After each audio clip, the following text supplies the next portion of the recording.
रोशनी की नई नई शादी हुई थी। वो शादी करके सुषमा निवास में आई थी। अभी रोशनी की शादी को 2 ही दिन हुए थे कि रोशनी अपने कमरे में अपनी माँ से फोन पर बात कर रही थी। बेटा तू ठीक तो है ना? तुझे अपने ससुराल में एडजस्ट करने में कोई दिक्कत तो नहीं हुई? जब से तू गई है तब से तेरा मायका बिल्कुल सुनसान हो गया है। माँ, यहाँ सब लोग बहुत अच्छे हैं और आपको पता है इस घर में चंदा नाम की नौकरानी भी है। इसका मतलब मुझे ज्यादा काम नहीं करना पड़ेगा। मैं बहुत खुश हूँ और मम्मी जी पापा जी भी मुझे बहुत प्यार करते हैं। साथ में दीपक जी भी मेरा बहुत ख्याल रखते हैं। बस एक माँ को यही तो चाहिए कि उसकी बेटी की शादी जहाँ हो वहाँ वो खुश रहे। बस ऐसे ही हमेशा खुश रहे मेरी बच्ची। रोशनी अपनी माँ आरती से बातें कर रही थी, तभी उसे एक परछाई दरवाजे के पास नजर आती है, जिसे देखकर रोशनी डर जाती है और फोन पर कहती है, माँ, इस घर में कोई भूत वूत का चक्कर तो नहीं है? मुझे ऐसा लग रहा है कि दरवाजे के पास कोई खड़ा है। मैं आपसे बाद में बात करती हूँ। रोशनी ने ये बोलकर कॉल कट कर दिया। उसके बाद जैसे उसने दरवाजे के पास जाकर देखा तो वहां पर उसकी नौकरानी झुककर झाड़ू लगा रही थी। ये देखकर रोशनी उसके पास गई तो चंदा घबरा जाती है और खुद ही बड़बड़ाने लगती है। अरे नहीं भाभी जी, मैं आपकी बातें नहीं सुन रही थी। मैं तो इधर बस झाड़ू लगा रही थी। अरे मैंने ये कब बोला चंदा कि तुम मेरी बातें सुन रही थी? बेकार में सफाई क्यों दे रही हो?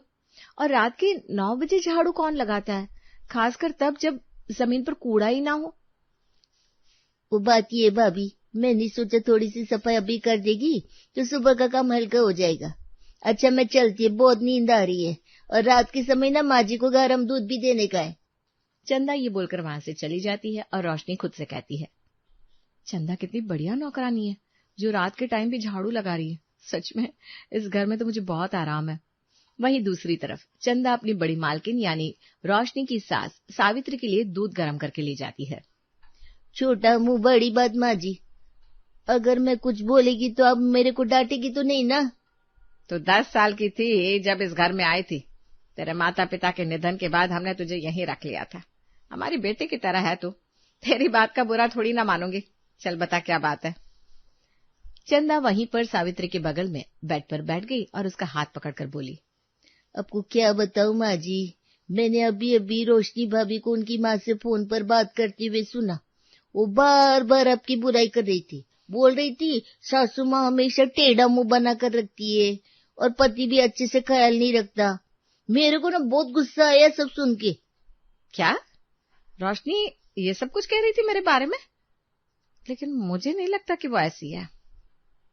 सावित्री की बात सुनकर चंदा चुप हो जाती है और चुपचाप अपने कमरे में सोने के लिए चली जाती है। ऐसे ही समय गुजरता है और एक दिन गली में एक साड़ी बेचने वाला आया।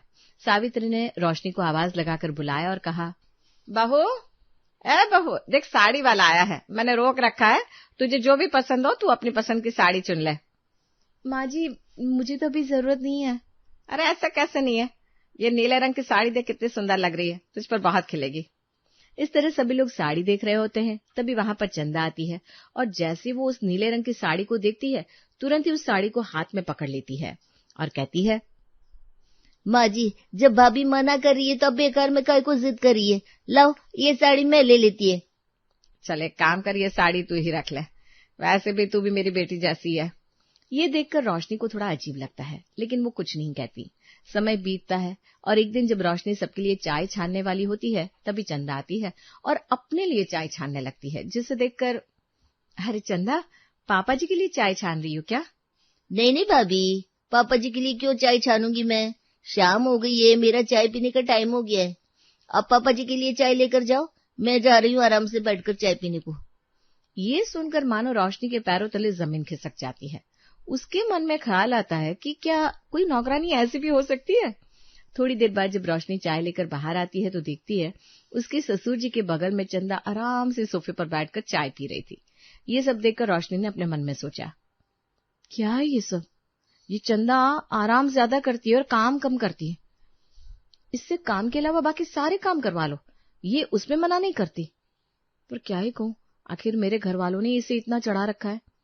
ऐसी ही रात के समय जब सावित्री और रोशनी मिलकर रात का खाना बना रहे थे तभी चंदा मार्केट से सब्जियां लेकर आती है।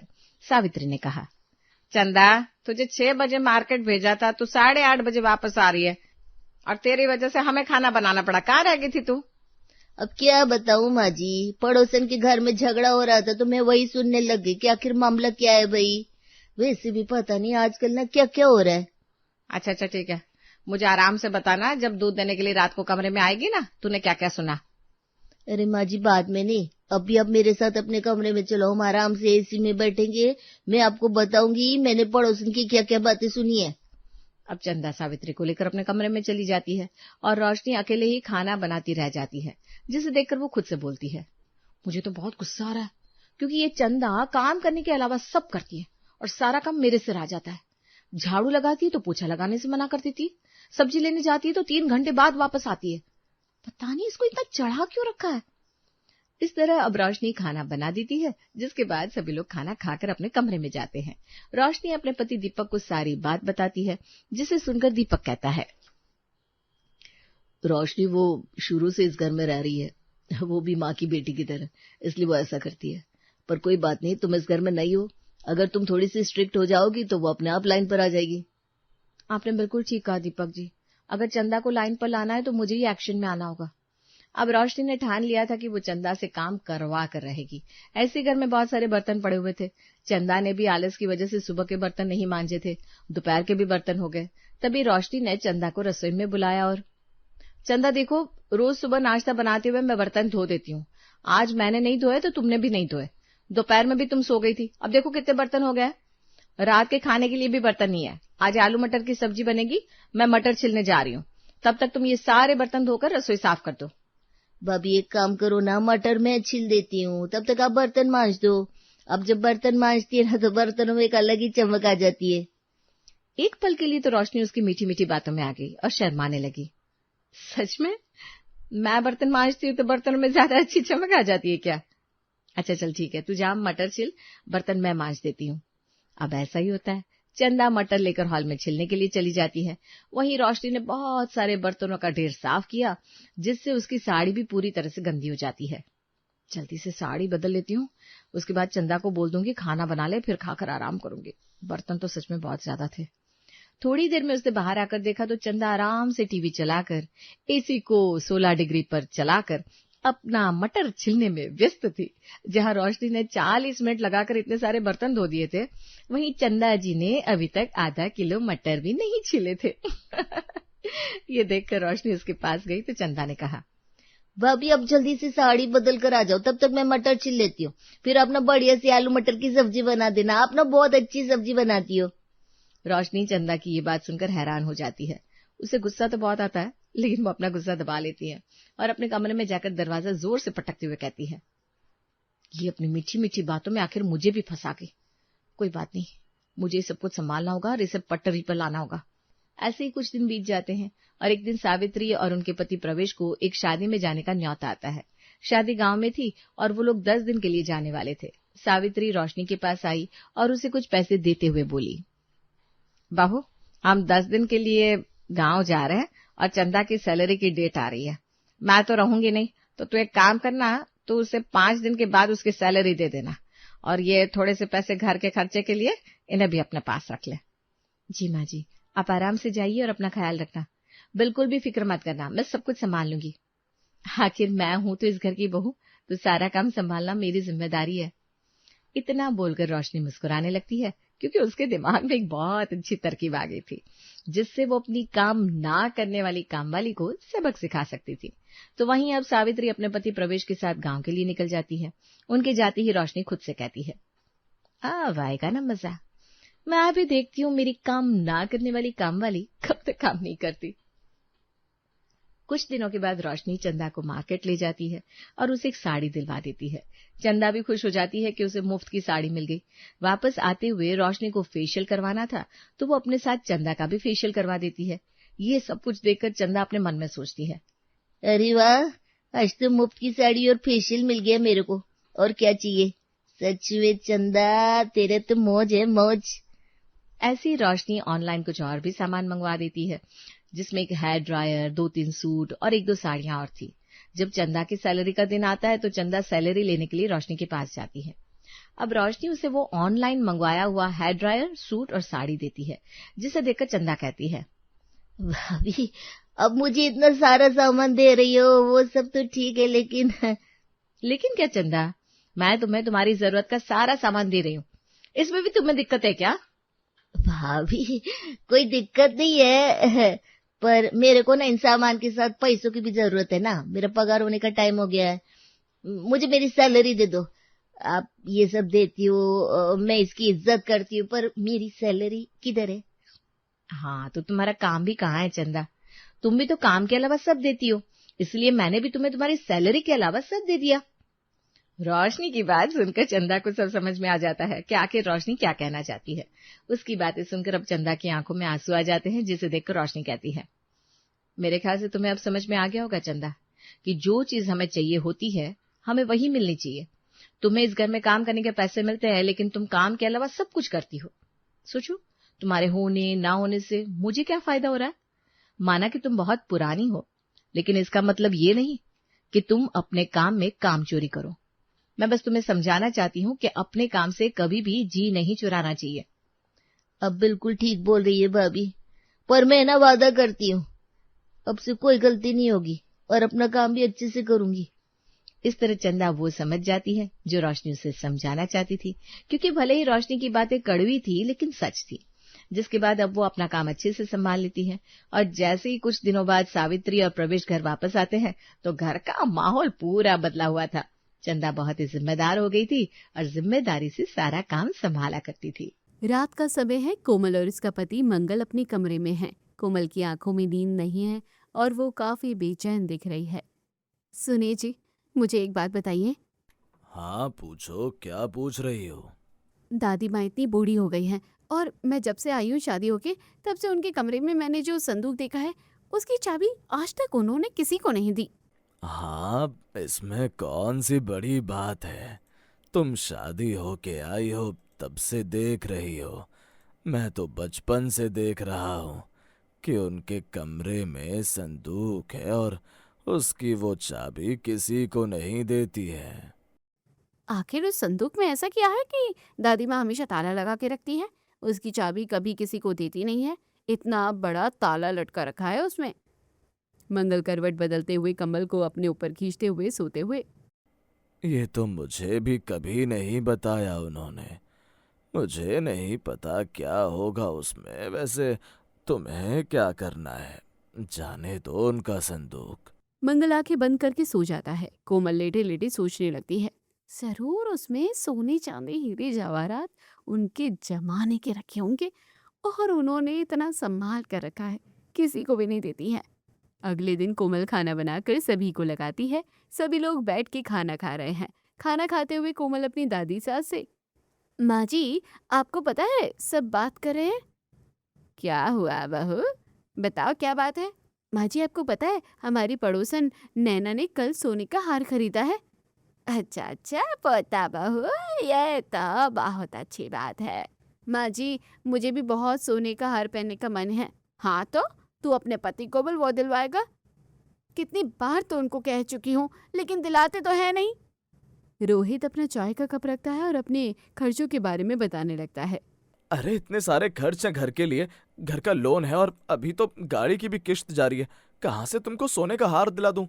हाँ, मेरी किस्मत में सोने का हार तो है ही नहीं। वैसे दादी माँ, आपके पास तो आपके जमाने का सोने का हार होगा ना? नहीं नहीं, मेरे पास कोई हार वार नहीं है। अच्छा, तो फिर उस संदूक में क्या रखा है? फिर तू मेरे उस संदूक के पीछे पड़ गई। बोला ना उसके बारे में बात मत किया कर। दादी माँ की बात सुनकर कोमल चुप हो जाती है। शाम को कोमल बाजार जाती है, जहाँ उसे उसकी पड़ोसन मोहिनी मिलती है। और बताओ बहन, तुम्हारी सास कैसी है?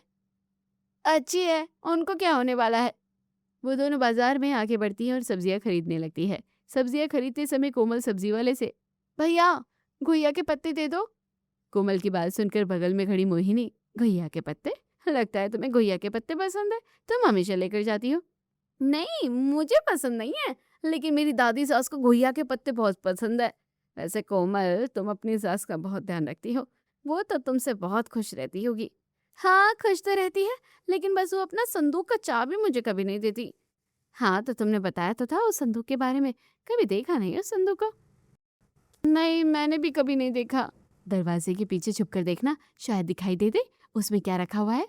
हाँ, अब देखूंगी। कोमल घर आती है और जाके घुइया के पत्ते के पकोड़े बनाती है और अपनी सास को देते हुए कहती है, माँ जी ये लीजिए घुइया के पत्ते के पकोड़े, आपको पसंद है ना, तो मैं आपके लिए लेकर आई हूँ। हाँ बहू, बहुत अच्छा किया तूने। दादी माँ पकोड़े खाती है और फिर कोमल से, अच्छा ठीक है बहू, अब मैं अपने कमरे में जा रही हूँ। दादी माँ अपने कमरे में जाती है और फिर कोमल उन्हें जाता हुआ देख मन ही मन, रोज शाम को माँ जी एक बार संदूक जरूर खोलती है, आज तो छुपकर जरूर देखूंगी। कोमल दरवाजे के पीछे छुपकर देखने लगती है। दादी सास है कि इधर उधर देखते हुए संदूक खोलती है और संदूक के अंदर देखकर उसे बंद कर देती है। कुछ तो चमकता हुआ दिख रहा था, जरूर इसमें सोना चांदी है, लेकिन दादी माँ वो सब मुझे कभी नहीं देगी। अगले दिन शाम को हॉल में बैठकर सभी लोग टीवी देख रहे होते हैं। तभी कोमल दादी सास से, माँ जी वो आपकी जो संदूक है वो कितने साल पुरानी है? लगभग 70 साल पुरानी है, क्योंकि वो मेरे बचपन की है। दादी माँ पुरानी बातें याद करते हुए, जब मैं 5 साल की थी तब मेरे पिताजी मेरे लिए लेकर आए थे, तब से ये मेरे पास ही है और मैं अपना सारा जरूरी सामान उसी में रखती हूँ। अच्छा अच्छा, वैसे आपकी संदूक काफी पुरानी है। अगले दिन वो दोपहर में बाजार जाती है और नया संदूक खरीद कर ले आती है और अपनी दादी सास को देते हुए कहती है, दादी माँ ये लीजिए आपके लिए नया लाई हूँ। ये क्या है? अरे आपकी संदूक बहुत पुरानी हो गई है, आप बता रही थी 70 साल पुरानी है, तो आप ये रख लो, मैं आपके लिए नई लेकर आई हूँ ना, आप अपना सामान इसमें शिफ्ट कर लो और सारी चीजें भी। अरे नहीं नहीं, वो मेरे पिताजी की निशानी है, इसलिए मैं अपना सामान कहीं और नहीं रखूंगी, मैं उसी में रखूंगी, तू उसकी चिंता मत कर। हाँ, इसमें तो अपना तू सामान रख ले, आज से 70 साल बाद तू भी याद कर पाएगी कि ये इतनी पुरानी संदूक है। दादी ऐसा कहकर अपने कमरे में चली जाती है। कोमल अपना नया संदूक देखती रह जाती है। अगले दिन शाम को कोमल के सास ससुर तीर्थ यात्रा से लौट कर आते हैं। उन्हें देखकर रोहित, अरे माँ पापा, आप लोग आ गए। कैसा रहा आपका सफर?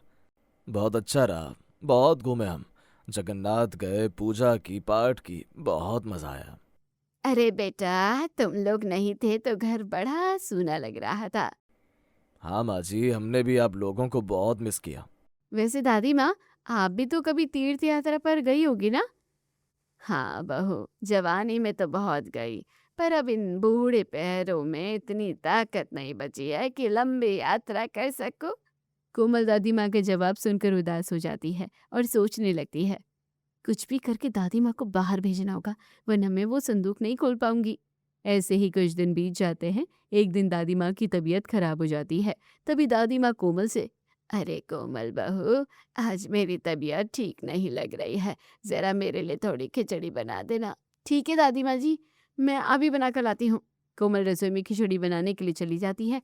तब कांति वहां आकर अपनी सास से, माँ जी कोमल बता रही थी कि आपकी तबीयत ठीक नहीं है। हाँ बहू, अब इस बुढ़ापे में ये सब तो लगा ही रहता है। वैसे माँ जी मेरी मानिए तो अब आप अपनी इस बक्से की जिम्मेदारी मुझे या अपने पोता बहू को दे दीजिए, कम से कम आप चिंता से मुक्त तो रहेंगी। अरे मैं अभी इतनी बीमार भी नहीं हुई हूँ कि अपना संदूक ना संभाल सकूं। और बहू तू अपनी चिंता कर, मेरे संदूक की चिंता मैं खुद कर लूंगी। तभी कोमल भी दादी माँ के लिए खिचड़ी लेकर आ जाती है और दादी माँ को खिलाते हुए, दादी माँ तबीयत ज्यादा ही खराब है आपकी, तो डॉक्टर को बुला ले। नहीं पोता बहू, डॉक्टर की कोई जरूरत नहीं है, बस आराम करूंगी तो ठीक हो जाऊंगी। दादी माँ खिचड़ी खाती है और आंखें बंद करके लेट जाती है। कोमल तुरंत कांति को कमरे से बाहर ले जाकर फुसफुसाते हुए, माँ जी दादी माँ बहुत बूढ़ी है, उन्हें कुछ भी हो सकता है, हमें उनकी खूब सेवा करनी चाहिए, अगर उन्हें कुछ हो गया तो वो पुराना संदूक हमारा ही होगा। हाँ बहू बिल्कुल सही कह रही है, वो संदूक आखिर में हमारी ही संपत्ति होगी। दोनों मिलकर दादी माँ की खूब सेवा करती है और दादी माँ ठीक हो जाती है। ऐसे ही कुछ दिन बीत जाते हैं। एक दिन दादी माँ संदूक के पास जाती है और उसे खोल कर देखती है और तुरंत बंद कर देती है और फिर बाहर आकर अपनी बहू और पोता बहू से, अरे बहू और पोता बहू, मुझे तुम दोनों से कुछ कहना है। हाँ माँ जी, संदूक से हमारे लिए कोई कीमती उपहार लाई हो क्या? भला मैं कोई उपहार क्यों लाऊंगी बहू? वो दादी माँ, दरअसल हमें आपकी संदूक खोलने की आवाज आई थी, इसलिए हमने ऐसा सोचा। हाँ, बस संदूक खोल के देखा और वापस बंद कर दिया। अरे मैं तो तुम लोगों से ये कहने आई थी कि आज शाम को खाने में कढ़ी बना लेना। ये सुनकर कोमल और कांति का मुंह उतर जाता है। ऐसे ही कुछ दिन और बीत जाते हैं। एक दिन पड़ोसन मोहिनी घर आकर, शाम को मंदिर में कीर्तन है तो आप जरूर आना। मोहिनी न्योता देकर चली जाती है। शाम को दादी माँ कमलेश और मंगल मंदिर में चले जाते हैं। कोमल पेट दर्द का बहाना बनाकर घर रुक जाती है और कांति भी नहीं जाती। उनके जाने के बाद कोमल कांति से, माँ जी आज अच्छा मौका है, दादी माँ घर पर भी नहीं है और मेरे पास चाबी का गुच्छा है, चलिए संदूक खोलकर देखते हैं। हाँ कोमल, सही कहती है तू, कम से कम हमें पता तो चले कि इस संदूक में आखिर है क्या और कितने जेवर है। दोनों दादी माँ के कमरे में जाकर ताले में चाबियां लगाने लगती हैं। चाबियां लगाते हुए कोमल कांति से, माँ जी ये कौन से जमाने का ताला है जो इतने सारी चाबियों से भी नहीं खुल रहा? मैं तो कहती हूँ इस ताले को तोड़ ही देते हैं। अरे नहीं नहीं कोमल, हम ये ताला नहीं तोड़ सकते। अगर हमने ये ताला तोड़ दिया ना तो दादी माँ हम दोनों का मुंह तोड़ देगी। तुम कुछ करो, शायद अगली चाबी से ताला खुल जाए। कोमल और कांति मिलकर हर चाबी से ताला खोलने की कोशिश करती है, लेकिन ताला नहीं खुलता। तभी अचानक बत्ती जलती है और दरवाजे पर दादी माँ खड़ी दिखती है। उन्हें देखकर कोमल घबराते हुए, अरे दादी माँ, आप इतनी जल्दी वापस आ गई? हाँ, मुझे शक था कि तुम दोनों मेरा संदूक खोल रही हो। वैसे यहाँ क्या कर रही हो तुम दोनों? नहीं माँ जी, हम तो बस कमरे की साफ सफाई कर रहे थे। कमरे की साफ सफाई कर रही थी, वो भी चाबियों का गुच्छा लेकर? वो दादी माँ, ये चाबी का गुच्छा मेरा नहीं, माँ जी का है। वो दरअसल मैंने सोचा इसे आपके कमरे में ही रख दूँ इसलिए। अरे कोमल, ये क्या कह रही है तू? ये गुच्छा तो तू ही लाई थी ना? अच्छा, मुझे तो याद ही नहीं है। खैर जो भी हो चलिए हम चलते हैं और हाँ ये गुच्छा भी ले चलते हैं। दोनों डर कर बाहर आ जाती है। ऐसे ही कुछ दिन और बीत जाते हैं। एक दिन कोमल और कांति छत पर खड़े होकर बातें करते हुए, माँ जी आपको नहीं लगता कि हम दादी माँ का कितना ख्याल रखते हैं और उनसे प्यार करते हैं, लेकिन उन्होंने कभी भी अपने बक्से में रखे हुए हीरे जवाहरात हमें नहीं दिए, उन्हें हमें दे देने चाहिए थे। हाँ कोमल, मैं भी यही सोचती हूँ। आखिर इस बुढ़ापे में वो सोने चांदी और हीरे जवाहरात का क्या करेंगी? माँ जी मेरे पास एक आइडिया है जिससे दादी माँ अपना संदूक भी खोलेगी और हमें गहने भी मिल जाएंगे। अच्छा, वो आइडिया क्या है? बहू जरा बताना तो मुझे।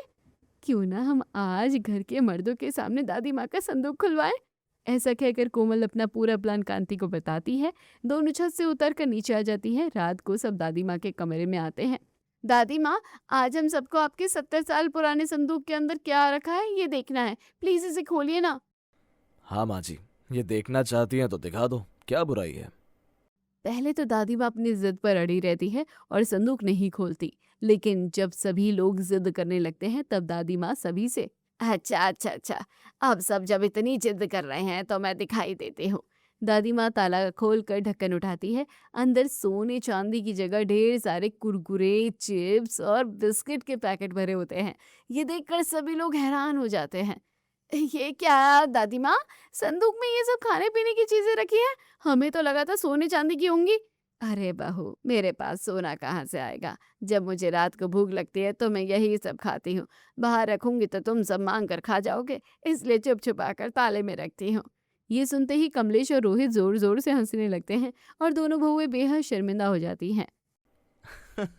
मिल गया तुम दोनों को खजाना, ले लो अपना हिस्सा। लो माँ जी, हम फालतू में सोने के सपने देख रहे थे, यहाँ तो सिर्फ चिप्स मिले, हमारी मेहनत बेकार हो गई। कांति अपना सिर पकड़ लेती है और दोनों उदास होकर अपने कमरों में चली जाती है।